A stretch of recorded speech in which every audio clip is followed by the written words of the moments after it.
a Kárász, Olympic champion kayaker. I spent 20 years in this sport, 10 of which I competed as an adult.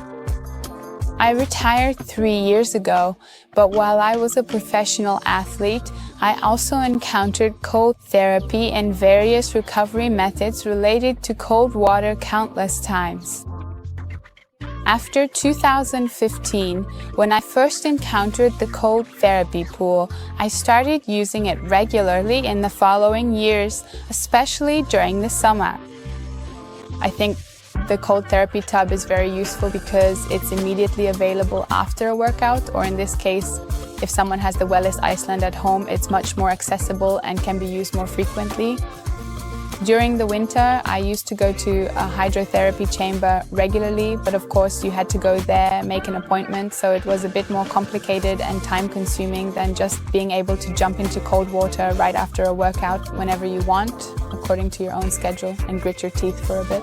In my experience, the biggest advantage of cold therapy is that it's a very intense method of recovery.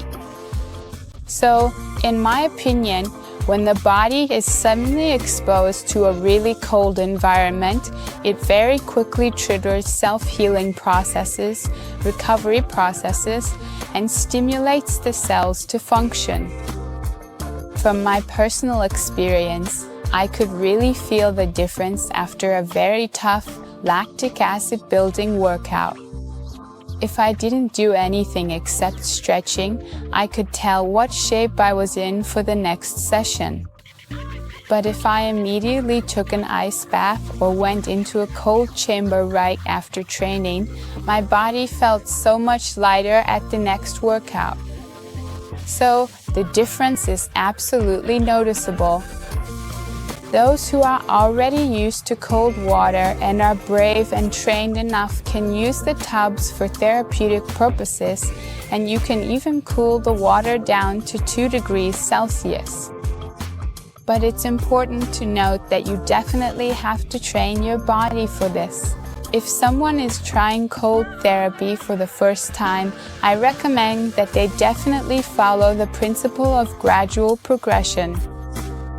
Of course, it's not easy to sit in a 10-degree bath, so I think it's worth starting by cooling the pool to 15 degrees or even a bit higher, and then spending as many minutes in the water as you can relatively comfortably tolerate. Then gradually, over time, first increase the time interval and then slowly lower the temperature until you reach around 11 or 12 degrees. By then, you'll be able to get into the tub and sit there for 3 to 5 minutes.